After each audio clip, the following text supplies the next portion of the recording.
শুরু করলাম আজকের সেই সেকেন্ড এপিসোড।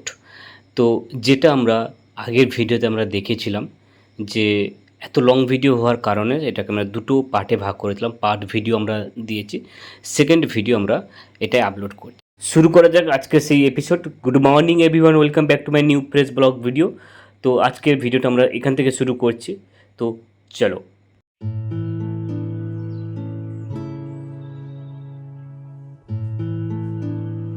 এটাই ছিল সেই রাস্তা, যেই রাস্তা ধরে আমি আমার ডেস্টিনেশনে পৌঁছবো।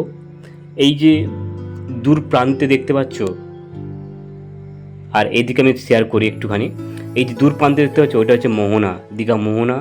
আর মধ্যিখানে সমুদ্রের জল। আর ওই সাইডটা হচ্ছে আমাদের এই তাজপুর মন্দারমণি যেটা রয়েছে, ওই সাইডটা এই যে গাছগুলো রয়েছে, এটা তোমাদের সঙ্গে একটু দেখানোর চেষ্টা করব।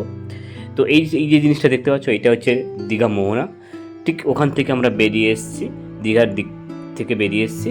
বেরিয়ে আসার পর এখন যাব আমি লাইকানি মন্দিরের কাছে, কারণ ওখানে কিছু কাজ রয়েছে, ওগুলো আমরা শেষ করব। কারণ আমি বলেও ছিলাম যে বোনের যেহেতু বিয়ে, তো ওর মানে ফাইনাল ডেটগুলো আমরা জাস্ট ওখানে গিয়ে এন্ট্রি করে আসবো। তো সেক্ষেত্রে আমি এই সুমনকে নিয়ে বেরিয়েছিলাম। আর খুব সুন্দর একটা পরিবেশ বা দৃশ্য বা প্রাকৃতিক সৌন্দর্য তোমাদের সঙ্গে একটু শেয়ার করার চেষ্টা করি। অনেক দিন পর তোমরা অনেক কমেন্ট করেছিলে যে ভালো করে ভিডিও যেন আসে, ভালো করে ভিডিও যেন দেয়। তো এইভাবেই তোমাদের সঙ্গে একটু শেয়ার করার চেষ্টা করলাম। আর এই জায়গায় আমরা একটু দাঁড়িয়েছিলাম, তোমাদের সঙ্গে একটু দেখানোর চেষ্টা করি। সুমনকে বললাম, সুমন তুই একটু দাঁড়া। তো আমরা এই জায়গাটা দাঁড়াবো। তখন বললাম ঠিক আছে, এই জায়গায় দাঁড়াবো। তো সুমনকে বললাম ঠিক আছে, গাড়িটাকে দাঁড় করা। তো আমরা এইখান জায়গায় একটু খাওয়া দাওয়া করে একটু বিশ্রাম করে নেবো। তো চলো দেখতে থাকো ততক্ষণে। তো এই জায়গায় তোমাদের একটু স্লো মোশন করে আমরা পুরো এই যে প্রাকৃতিক সৌন্দর্য বা প্রাকৃতিক জিনিসটাকে আমি তোমাদের সঙ্গে একটু দেখানোর চেষ্টা করি। আর এই জায়গায় আমি কিছু একটা বলার চেষ্টা করছিলাম। তো চলো, সেটা তোমরা একটু ইন্ট্রো একটু এইখানে দিয়ে দিয়েছি, তোমরা একটু দেখতে থাকো। एक अधूरी कहानी कबूता हूँ किसी के सपनों में, अपने आप से खो जाता हूँ दिल की गहराइयों में। कहानी अधूरी लगती है जब तुम नहीं पास हो, दिल के आंसुओं से अपने आप को ढकता हूँ मैं। তারপর আমরা বলতে বলতে সুমনকে বললাম যে চল তাড়াতাড়ি আমরা যাই ওই জায়গায়, কারণ ওই দিনকে বৃষ্টি এত পরিমাণ পড়ছিল। তো আমরা ফাঁকা রাস্তায় তো ভিজে যাওয়ার মতনই পরিস্থিতি হয়ে গেছিলো। তোমরা নিশ্চয়ই আকাশ দেখে বুঝতে পারছো যে কি করে মেঘটা ধরে রেখেছে। তো সেই পথ বলতে বলতে এই জায়গায় আমরা ঢুকে গেলাম। এটা হচ্ছে নয়কালী মন্দির রাস্তা, সঙ্গম পথ। তো এই যে কাজকর্মগুলো চলছে, তো তোমাদের সঙ্গে পুরো জিনিসটা দেখানোর চেষ্টা করছি বা আপডেট দেওয়া, প্রতিনিয়ত আমি তোমাদের সঙ্গে আপডেট দেওয়ার চেষ্টা করব। যতবার আমরা আসবো এখানে প্রত্যেকটা একটা জিনিস তোমাদের নতুন জিনিস দেখানোর চেষ্টা করব। তো এরপর আমরা ভেতরে ঢুকে গেছি। এটা খুব সুন্দর একটা অ্যাকুরিয়াম মতন আসছে বা খুব সুন্দর একটা জিনিস হতে চলেছে। এর পুরো যখন কমপ্লিট হবে তোমাদের সঙ্গে পুরো ভিডিও আমি তোমাদের সঙ্গে আনবো। আর এইটা হচ্ছে লাইকানি মন্দির ভেতরের স্ট্রাকচার বা ভেতরের জিনিস আমি তোমাদের সঙ্গে দেখানোর চেষ্টা করি। আর এগুলো সব কাজকর্ম চলছে, আর প্রচণ্ড কাদায় ভর্তি। আর ওই দিনকে বৃষ্টিও হয়েছে, 3 দিন ধরে বৃষ্টি চলছে। তো এইটা আমি তোমাদের সঙ্গে একটু দেখানোর চেষ্টা করলাম।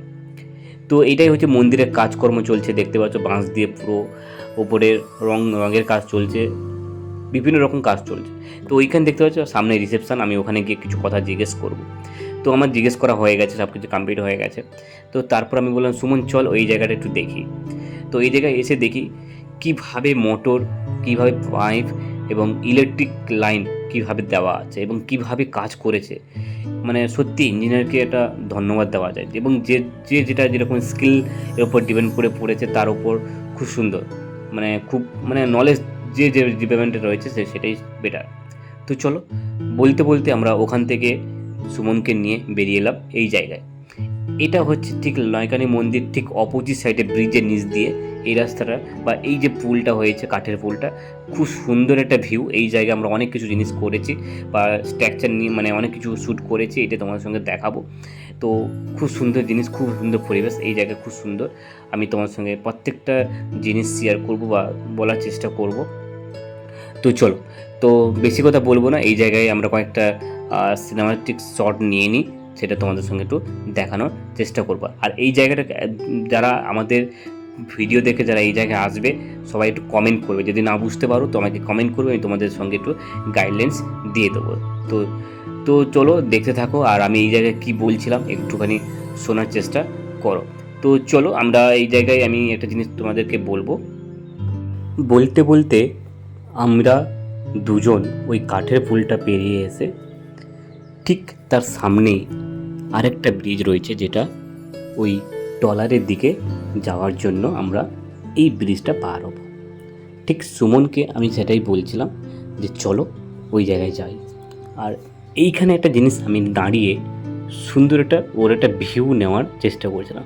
আর এত সুন্দর লুক লাগছে, এই ভিউ দেখে আমার এত ভালো লাগছে বলার বাহুল্য। আমি যেহেতু অনেক সময় পাই না, সে কারণে তোমাদের সঙ্গে অনেক অনেক ভিডিও আমার বাকি আছে, আনবো আস্তে আস্তে করে। তোমরা আমাদের পাশে থেকো আর ভালোবাসা দাও, আমি তোমাদের সঙ্গে অনেক অনেক ভিডিও তোমাদের সঙ্গে দেখানোর চেষ্টা করব বা বোঝানোর চেষ্টা করব। তো এখানে এই ট্রলারটা এখনই ঢুকলো এবং এখানে মাছ পড়েছে, তো মাছ ধরে এখনই এলো। আমি এটা তোমাদের সঙ্গে একটু দেখানোর চেষ্টা করি। আর এটা হচ্ছে জাহাজ, ছোট জাহাজ, যেটা অনেক দূর সমুদ্রে মাছ ধরার জন্য যায়। তারপর আমরা এখান থেকে আমরা দেখতে পাচ্ছি এই যে ভিউটা, খুব সুন্দর ভিউ। আর সুমন অলরেডি নিচে নেমে গেছে, তো আমি সেটা একটু নিচের দিকে যাই আর এখান থেকে তোমাদের একটু ওই ভিউটা দেখানোর চেষ্টা করি। তো বলতে বলতে এদিকে আমি চলে এলাম এই ট্রলারের কাছে, যেখান দিয়ে মাছ ধরে ওরা এখনই এলো। তো আমি সেটা একটু দেখানোর চেষ্টা করি। তো দেখো কতগুলো মাছ পড়েছে। এইভাবে ওনারা দূর সমুদ্রে গিয়ে মাছ ধরে নিয়ে আসে এবং কিছু বিক্রি করে এবং বাড়ির জন্যও নিয়ে আসে। আমরা একটা চিন্তা, আমরা যখন মাছ খাই বা আমরা মাছ যখন আমরা কিনি বা যখন থেকে ধরি না কেন, যখন কেনাকাটা করে বাড়ি নিয়ে আসি, কিন্তু আমরা ভাবি না এই মাছ কীভাবে ধরা হয় বা এই মাছ কীরকমভাবে ধরা হয়। তো এটাই তোমাদের সঙ্গে একটু মূল বিষয়টা বললাম। তো বলতে বলতে আমরা দুজন চলে এসেছি এবং বৃষ্টি পড়ে গেছিলো। এটা আমার অলরেডি দেখে হেলমেটের দিকে তাকিয়ে তোমরা নিশ্চয়ই বুঝতে পারছো যে প্রচুর পরিমাণে বৃষ্টি হচ্ছিলো। আর ফোনটাকে আমি ঠিক এইভাবে নিয়ে নিয়েছি যাতে একটুখানি মানে ভিজেও যাচ্ছিলো। সুমনকে বলে, সুমন তুই একটু আস্তে আস্তে করে গাড়ি চালা, যাতে আমি পুরো ভিডিওটা যেন আস্তে আস্তে করতে পারি। আর এই সাইডে পুরো কাজ চলছে, পুরো কমপ্লিট হলে আমি তোমাদের সঙ্গে আবার ভিডিও এইটা আনবো, কোনো অসুবিধা নেই।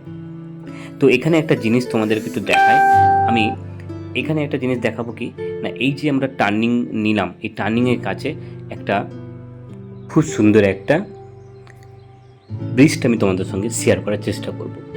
দেখো এই যে ব্রিজটা, একদিন আমি এসেছিলাম না যে রাত্রে অন্ধকার ছিল, তো এই ব্রিজটা এইভাবে যখন রাত্রে সন্ধ্যের দিকে যখন লাইটটা জ্বলবে না, এত সুন্দর ভিউ লুকটা আসে, মানে বলার বাহুল, কল্পনা তরু। তো এটাই তোমাদের সঙ্গে একটু দেখালাম বা জানার চেষ্টা করলাম। আর আমি মোবাইলটাকে খুব সুন্দরভাবে মানে ঘিরে নিয়েছিলাম যাতে মোবাইলের জলটা না লাগে, তো তার জন্য সেটাও ব্যবস্থা করে রেখেছিলাম। আর এইদিকে বৃষ্টি পড়েই যাচ্ছে। অলরেডি সুমনকে বললাম, সুমন তুমি একটু আস্তে করে গাড়িটা চালাও, যাতে হাত থেকে যেন মোবাইলটা না পড়ে যায়। আর এটা একটু দেখানোর চেষ্টা করলাম। তো এইদিকে দেখো ওই ব্রিজটা পার হয়ে, আর এইদিকে দেখতে পাচ্ছ অলরেডি লঞ্চগুলো দাঁড়িয়ে আছে, যেহেতু বৃষ্টির সময়, অতিরিক্ত বৃষ্টির সময় যাতে বাইরে গিয়ে মাছ ধরতে পারে, এটা একটু তোমাদের সঙ্গে দেখানোর চেষ্টা করলাম। তো এরপর আমরা ঠিক শঙ্করপুরের টার্নিং মাথায় যখন আমরা বাড়ির দিকে রওনা হচ্ছিলাম, তখন এই হোটেলটা ঠিক তোমরা যখন যাবে ঠিক দেখতে পাবে। তো চলো, ভিডিওটা আর বেশি লেন্দি করছি না বা বড় করছি না, ভিডিওটা আমরা এখানেই শেষ করলাম। দেখা হচ্ছে নতুন একটা এপিসোড নিয়ে, নতুন একটা স্টোরি নিয়ে। ততক্ষণে তোমরা সবাই ভালো থেকো। আজ তাহলে আসি, দেখা হচ্ছে নতুন একটা স্টোরি নিয়ে। ততক্ষণে তোমার সবাই ভালো থেকো। আর তোমরা আমার সঙ্গে বলো রাধে রাধে।